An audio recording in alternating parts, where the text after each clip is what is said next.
నమస్కారం అండి. సుమన్ టీవీకి స్వాగతం. నేను గీతాంజలి. ప్రస్తుతం మనతో పాటు ఉన్నారు ముక్కామల పీఠాధిపతులు శ్రీధర్ స్వామీజీ. వారితో మాట్లాడదాం. గురుగారు నమస్కారం అండి. శ్రీమాత్రే నమః. శ్రీమాత్రే నమః.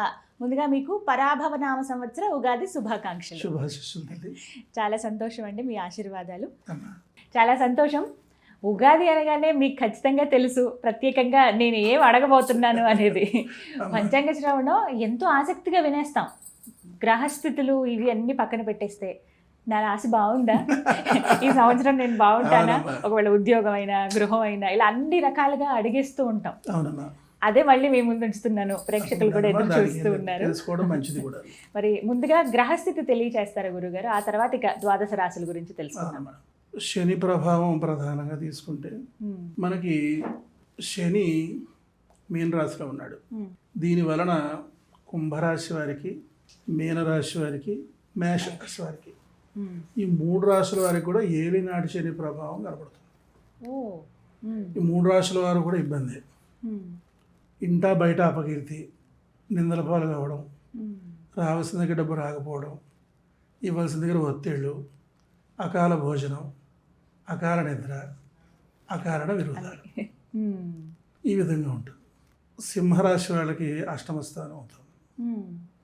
ఈ యొక్క అష్టమ శని ప్రభావం చేత ఏంటంటే ఆకస్మిక ప్రమాదాలు, ప్రాణభయం, అధిక ఖర్చులు వంటి ప్రభావాలు ప్రధానంగా ఎదుర్కొంటారు. అలాగే ధనుసు రాశి వారికి అర్ధాష్టమ శని నడుస్తుంది. దీనివల్ల ఏంటి అపకీర్తి, ఆర్థిక సమస్యలు, అనారోగ్యం ఇత్యాదులన్నీ కూడా ఉంటాయి. ప్రధానంగా ఈ 5 రాశులు శని పీడ వలన అధికమైన ఇబ్బందులు పడాల్సిన పరిస్థితి ఉంటుంది.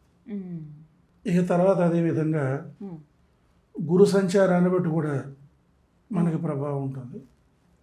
రాహుకేతు గ్రహ ప్రభావాన్ని బట్టి కూడా ఈ యొక్క ప్రభావం అనేది ఉంటుంది. అయితే ఏంటంటే అవన్నీ వివరించుకుంటూ పోతే కొంచెం క్లమ్జీగా ఉంటుంది సబ్జెక్ట్. అంచేత ఎటువంటి ప్రభావాలు ఏ రాశి వాళ్ళు ఎదుర్కొంటున్నారు అనేది మనం తెలుసుకుంటూ ముందుకు వెళ్ళిపోతే తప్పకుండా కొంచెం మనకు సులభంగా ఉంటుంది.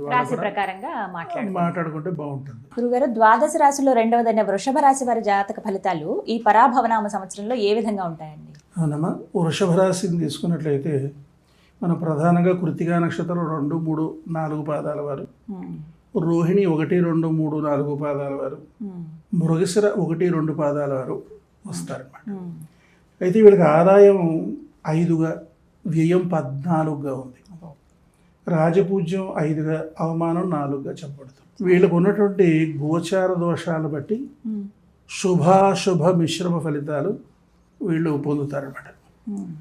శుభ ఫలితాలు ఉంటే అశుభ ఫలితాలు ఉంటే మిశ్రమంగా ఉంటాయి అనమాట.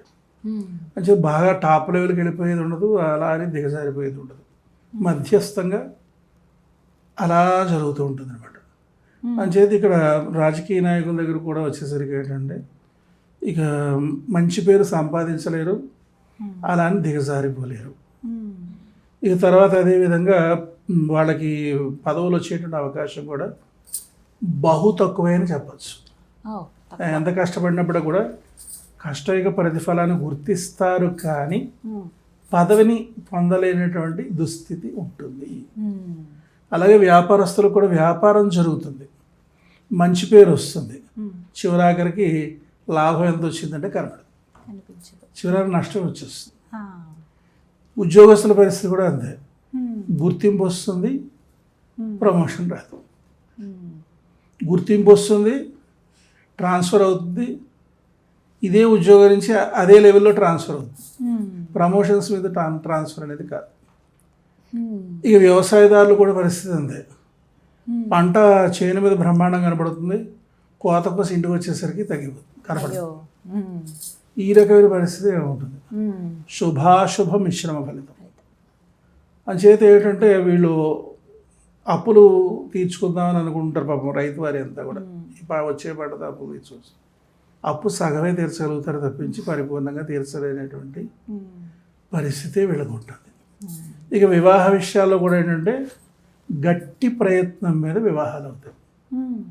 అది కొంచెం పట్టుబట్టి నెట్టాలి, అప్పుడు వివాహ ప్రయత్నాలన్నీ కూడా మనకి ముందుకు వెళ్ళేదానికి అవకాశం ఉంటుంది.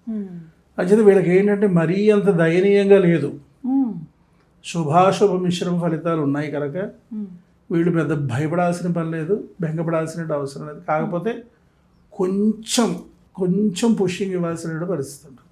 అంటే కొంచెం కష్టపడి అలా నెట్టాలన్నమాట. కొంత సపోర్ట్ తీసుకోవాల్సిన పరిస్థితి ఉంటుంది అనమాట. ఎదుటివాళ్ళ సపోర్ట్ తీసుకుంటూ వీళ్ళు ఘన విజయాలు సాధించుకోగలుగుతారు. ఆయన కొంచెం జాగ్రత్త వహించాల్సిన పరిస్థితి ఉంటుంది. శుభాశుభ మిశ్రమ ఫలితాలు ఉన్నాయి కనుక అంచేత వీళ్ళు ఏంటంటే ప్రధానంగా తార, ధూమావతి, చిన్నమస్త ఈ 3 మహామంత్రాలు జపం చేసుకోవడం ద్వారా చక్కగా మంచి ఫలితాలు సాధించుకోవచ్చు. అమ్మవారి ఆరాధనే ప్రధానం ఎవరికైనా సరే.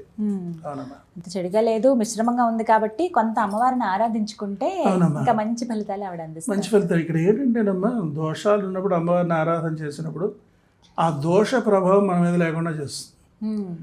దోషాలు లేనప్పుడు అమ్మవారిని ఆరాధన చేస్తే మన అభివృద్ధికి తోడ్పడుతుంది. ఇదే రహస్యం. ఇది తెలుసుకోవాలి అంతే. వదలకూడదు, ఎప్పుడు వదలకూడదు. మనం చేసినటువంటి పుణ్యానికో సంచి ఉంటుంది, పాపానికో సంచి ఉంటుంది. మనం ఈ 2 సంచులు నింపుకుంటూ పోతుండే అప్పుడు బ్యాలెన్స్ అయిపోతూ ఉంటుంది.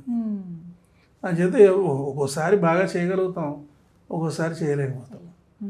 అలాగే ఒకసారి గ్రహస్థానాలు బాగుంటాయి, ఒక్కోసారి బాగా లేకుండా ఉంటాయి. ఎప్పుడైతే ఈ పుణ్యం సంచి నిండా ఉందనుకోండి, కొంత వినియోగమే మనం జాగ్రత్తగా ఉంటాం, సేఫ్ జోన్లో ఉంటాం అనమాట. అందుచేత ఇది పెంచుకోవాలి, ఆ ఉపాసన బలాన్ని పెంచుకోవాలి. ఒక్కటే ఏంటంటే శ్రీ విద్యోపాసకుల్ని ఏ గ్రహాలు ఏం చేయలేవు. అది చాలా గొప్ప విశేషం. ఆ తల్లి చక్కగా అలా తప్పించేస్తుంది. అమ్మవారి పాదాలే రక్ష. అంతే. శ్రీమాత్రే నమః. శ్రీమాత్రే.